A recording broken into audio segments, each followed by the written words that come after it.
Hello everyone, how are you all? I hope you all are fine and healthy. Student, हम अपना chapter 8 discuss कर रहे थे, introduction to Java. Introduction to Java के अंदर हमने पढ़ा कि जावा कैसी लैंग्वेज थी हमारी। जावा एक हमारी हाई लेवल लैंग्वेज थी जिसको किसने दिया था? जेम्स गोसलिंग ने इन्वेंट किया था, जिसका पहले जावा से पहले जिसका नाम था ओक। ओक नाम क्यों था? क्योंकि जो जावा लैंग्वेज डेवलप करी गई थी ये ओक के पेड़ के नीचे डेवलप की गई थी। ओक एक पेड़ था जिसके नीचे से बनाया गया, डेवलप किया गया, तो उसी पेड़ के नाम पर इसका नाम रख दिया था ओक, OAK ओक। ओक हमारा कॉफी का पेड़ होता था, कॉफी का सीड था जिसका नाम था ओक। फिर कॉफी के ही नाम पर, कॉफी का ही नाम है हमारे का जावा, तो उसी के नाम पर इसका लैंग्वेज का नाम रखा गया जावा, जो कि हमारी हाई लेवल लैंग्वेज है। इसके अंदर हमारे कौन से कंसेप्ट यूज होते थे? इसमें हमारे ओप्स के कंसेप्ट फॉलो करे गए हैं, ऑब्जेक्ट ओरिएंटेड प्रोग्रामिंग लैंग्वेज, जिसके अंदर हमने पढ़ा कि ऑब्जेक्ट क्या होता है। ऑब्जेक्ट हमारी रन टाइम एंटिटी होती हैं जो कि हमारी रन टाइम पर यूज करी जाती हैं। ऑब्जेक्ट के बाद इसमें हमने पढ़ी क्लासेस। क्लासेस क्या होते हैं? सेट ऑफ ऑब्जेक्ट या set of similar property object, वो हमारे क्लासेस होती हैं। ऑब्जेक्ट सिमिलर कैसे हो सकते हैं? उनकी प्रॉपर्टीज के बेस पे वो सिमिलर हो सकते हैं, बिहेवियर के बेस पर हो सकते हैं, या नेचर के बेस पर हो सकते हैं, या किसी और अदर रीजन से वो सेम हो सकते हैं। नेक्स्ट इसमें हमने पढ़े थे एब्स्ट्रैक्शन। एब्स्ट्रैक्शन होता है डेटा एब्स्ट्रैक्शन, हाइड करके रखना बैकग्राउंड की डिटेल को without including the background detail.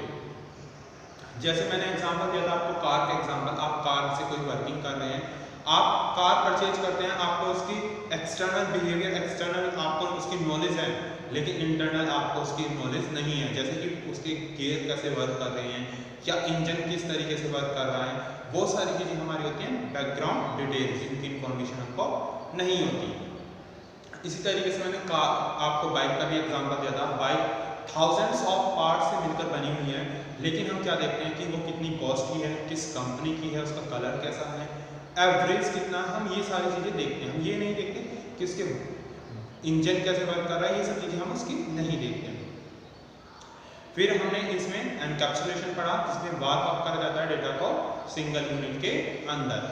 Then हमने इसके अंदर कुछ इसकी फीचर्स डिस्कस करी जावा लैंग्वेज की, जैसे कि प्लेटफॉर्म इंडिपेंडेंट। प्लेटफॉर्म इंडिपेंडेंट है, इसे कहीं पे भी हम रन कर सकते हैं, किसी भी प्लेटफॉर्म पे। ऐसा नहीं है जिस कंप्यूटर पर बनाई गई है हम उसी कंप्यूटर पे इसे रन करें, हम इसे अनदर कंप्यूटर्स पर भी रन कर सकते हैं। ये सारी क्या होती है हमारी इसकी फीचर्स थी।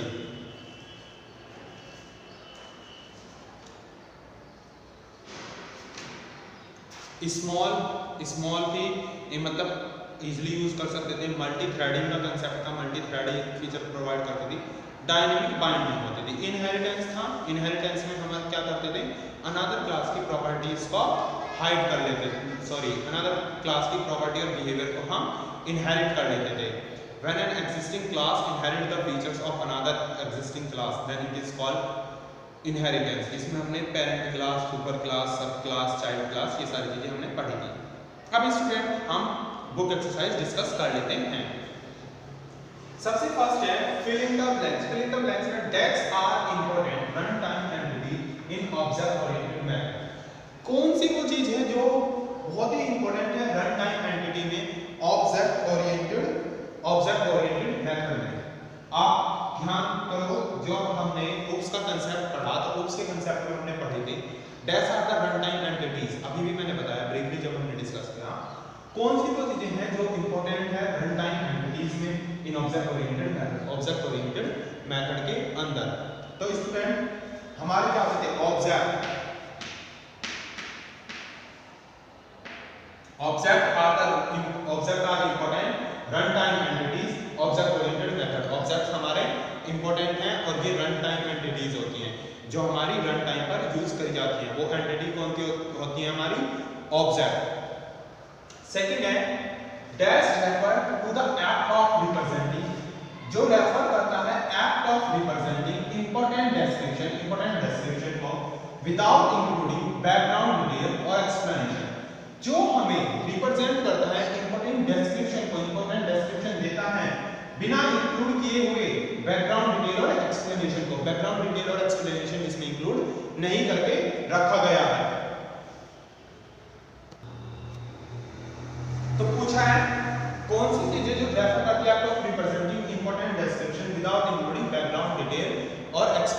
जो बैकग्राउंड डिटेल और एक्सप्लेनेशन को इंक्लूड ना करते हैं। वो कौन से थे हमारे student? You know data extraction,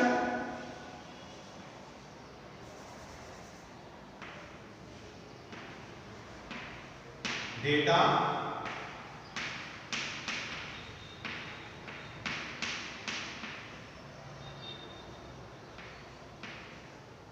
data extraction क्या रेफर करता है? Act of representing important description को विदाउट इंक्लूडिंग बैकग्राउंड डिटेल, जिसके अंदर मैंने आपको कार का और बाइक का एग्जांपल भी दिया था। जैसे कि बाइक थाउजेंड्स ऑफ पार्ट से मिलकर बनी हुई है, लेकिन जब हम उसे परचेज करते हैं तो हम उसकी एक्सटर्नल डिटेल लेते हैं, ना कि इंटरनल डिटेल लेते हैं। तो इसी तरीके से एब्स्ट्रैक्शन क्या करता है? डेटा एब्स्ट्रैक्शन एक्ट है रिप्रेजेंट करने का इंफॉर्मेशन इंपॉर्टेंट डिस्क्रिप्शन को बिना इंक्लूड किए हुए, क्या इंक्लूड किए हुए? बैकग्राउंड डिटेल्स और explanation. Third one is the insulation of data from direct access by the program is called. जो इंसुलेशन है डेटा का from direct access by the program is called, जिसमें हम डायरेक्ट एक्सेस कर सकते हैं प्रोग्राम को डायरेक्टली, उसे क्या बोलते हैं? जो इंसुलेशन है हमारे प्रोग्राम का, वो क्या होता है हमारा? Data encapsulation. क्या होता है student? Data encapsulation.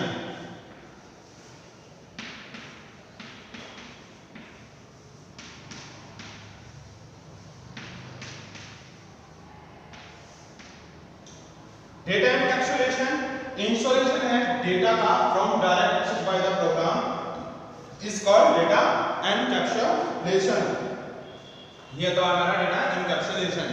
Next fill up में this is the process by which object of one class, ऐसा कौन सा प्रोसेस है जिसमें object of one class can get the properties object of another class, जिसमें कि एक क्लास के ऑब्जेक्ट गेट करते हैं प्रॉपर्टीज और ऑब्जेक्ट अनदर क्लास, एक क्लास के ऑब्जेक्ट अनदर क्लास की प्रॉपर्टीज और ऑब्जेक्ट को ले लेते हैं। ऐसा कौन सा आपका प्रोसेस होता है? कौन से प्रोसेस में होता है ऐसा student? Do you know? Inheritance.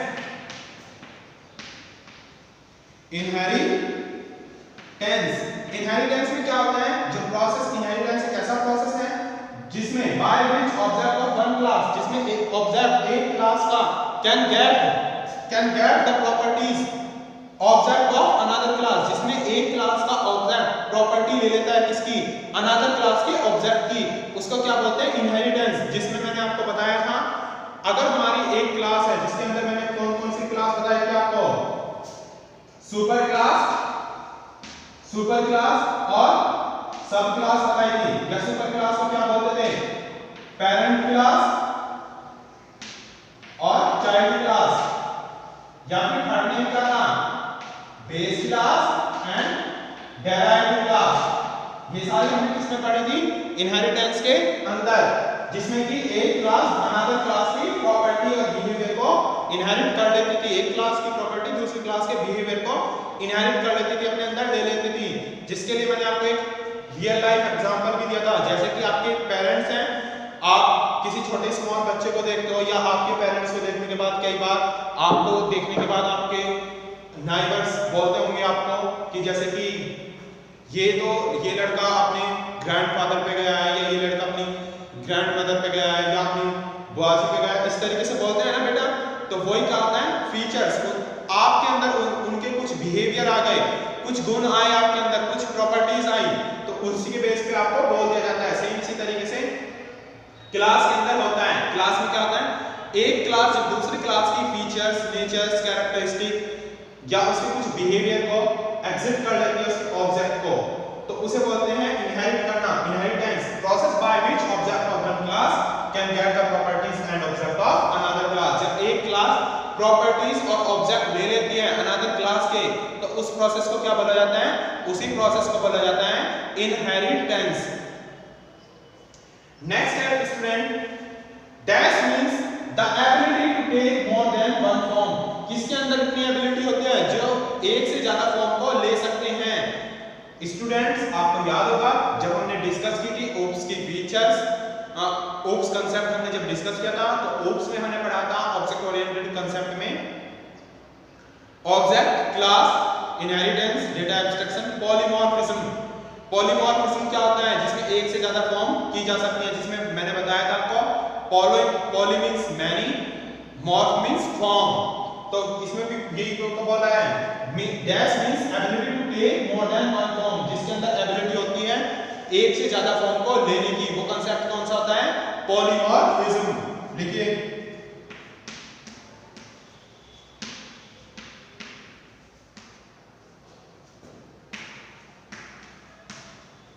polymorphism means the ability to take more than one form।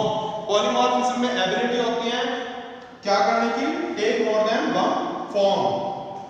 इसके बाद नेक्स्ट है और लास्ट फिलअप है आपका Java compiler convert the source code. Java compiler क्या करता है? कन्वर्ट करता है किसको? सोर्स कोड को। जावा compiler convert the source code into intermediate code. किसमें कन्वर्ट करता है? कंपाइलर में कन्वर्ट करता है सोर्स कोड को इंटरमीडिएट कोड में। और intermediate code is called, intermediate code को क्या बोलते थे बेटा? इंटरमीडिएट कोड को हम बोलते थे क्या? Byte code. इन्होंने बोला कि जो जावा कंपाइलर है, जावा कंपाइलर कन्वर्ट करता है सोर्स कोड को इंटरमीडिएट कोड में। जावा कंपाइलर ने कन्वर्ट करा किसको? जावा compiler convert source code into intermediate code. और इंटरमीडिएट कोड को क्या बोला जाता है? इंटरमीडिएट कोड को बोलते हैं byte code. Intermediate code is called byte code.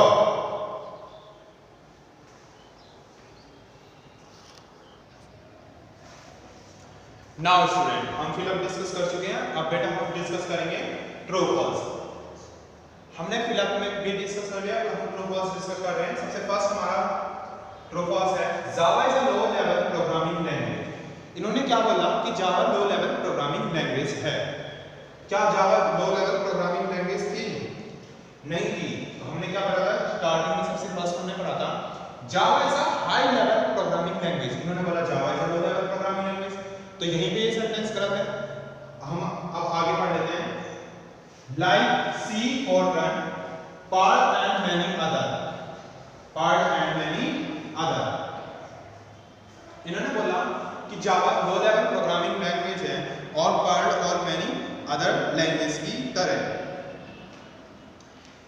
ये सेंटेंस यहां से सही है, like C, Fortran, part and many other language. लेकिन जावा हमारी लो लेवल लैंग्वेज तो नहीं है, जो लो लेवल की प्रोग्रामिंग लैंग्वेज नहीं है, इसीलिए क्या है? False. Java is a high level programming language, इसीलिए ये हमारा क्या है? ये है हमारा फॉल्स। ये हमारा है फॉल्स। उसके बाद नेक्स्ट है A class is a set of object. Class क्या है? Set of object with similar properties, similar properties का, कॉमन बिहेवियर का and link to other object. इन्होंने बात कही है क्लास सेट ऑफ ऑब्जेक्ट है, सिमिलर प्रॉपर्टीज का, एक जैसी प्रॉपर्टी का ऑब्जेक्ट है। Class object set of object है, एक जैसी प्रॉपर्टीज का, कॉमन बिहेवियर का, जिनका बिहेवियर सेम हो उसका, और link to the other object, other object से लिंक हो। तो ये हमारा क्या है? ये ट्रू है, क्योंकि मैंने बताया था class is a set of object with similar properties, behaviour. तो यही बात बोली गई है, class set of object with similar properties, common behaviour, link to other class. तो इसलिए क्या है? हमारा ट्रू है। नेक्स्ट हम डिस्कस कर लेते हैं polymorphism include additional characteristic to an existing class without modification. इन्होंने क्या बात बोली कि पॉलीमॉर्फिज्म इंक्लूड करता है एडिशनल कैरेक्टरिस्टिक को to an existing class, existing class में class without modification. Polymorphism include कर रहा है एडिशनल कैरेक्टरिस्टिक को एग्जिस्टिंग क्लास के अंदर बिना किसी मॉडिफिकेशन के। लेकिन ये तो अब हमारा फॉल्स है, क्योंकि पॉलीमॉर्फिज्म हमने क्या पढ़ा था? Poly means many, morph means form. Polymorphism has the ability to take more than one form. ये पॉलीमॉर्फिज्म की डेफिनेशन होती है। तो इसीलिए ये पॉलीमॉर्फिज्म का ये जो हमारा ट्रू फॉल्स है, ये क्या है? फॉल्स है, क्योंकि ये इंक्लूड नहीं करता एडिशनल कैरेक्टरिस्टिक एग्जिस्टिंग क्लास में बिना किसी मॉडिफिकेशन के।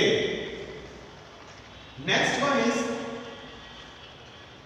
Inheritance means object that can take on assume many different forms.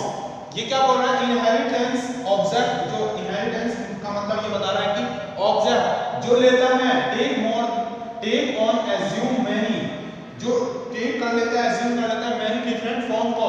तो इनहेरिटेंस में हमने क्या पढ़ा था? इनहेरिटेंस के अंदर मैंने तो ये पढ़ा था और आपको ये पढ़ाया था, inheritance means inherit the features, characteristic, behavior of properties of another existing class। Inheritance में हमने पढ़ा था जब कोई एक क्लास किसी अनदर क्लास की प्रॉपर्टीज को, उसके बिहेवियर को इनहेरिट कर ले, अपने अंदर ले ले, मतलब कि दूसरी क्लास की प्रॉपर्टी, फीचर, नेचर, कैरेक्टरिस्टिक को कोई एक क्लास अपने अंदर ले लेती है, तो उसको क्या बोलते थे? उसको बोलते थे इनहेरिटेंस। और यहाँ पर इन्होंने क्या बोला? इनहेरिटेंस का मतलब इन्होंने बताया ऑब्जेक्ट दैट कैन टेक और एज्यूम मेनी डिफरेंट फॉर्म। तो ये इसकी डेफिनेशन नहीं है, इसीलिए ये क्या है? ये है फॉल्स। क्या है बेटा? ये है फॉल्स। उसके बाद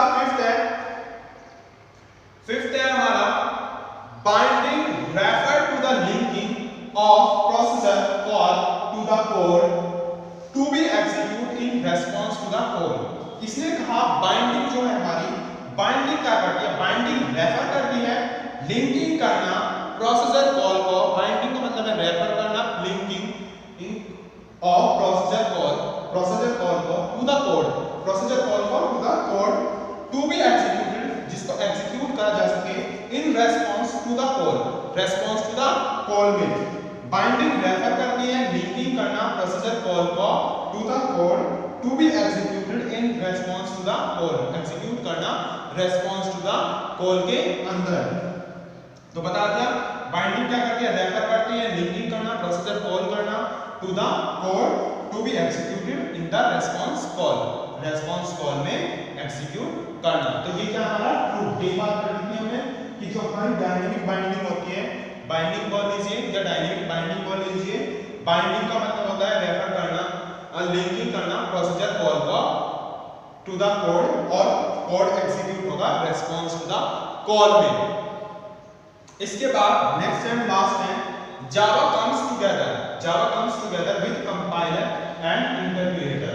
इन्होंने कहा कि जो जावा लैंग्वेज है हमारी वो किसके साथ आती है? जावा कम्स टुगेदर किसके साथ?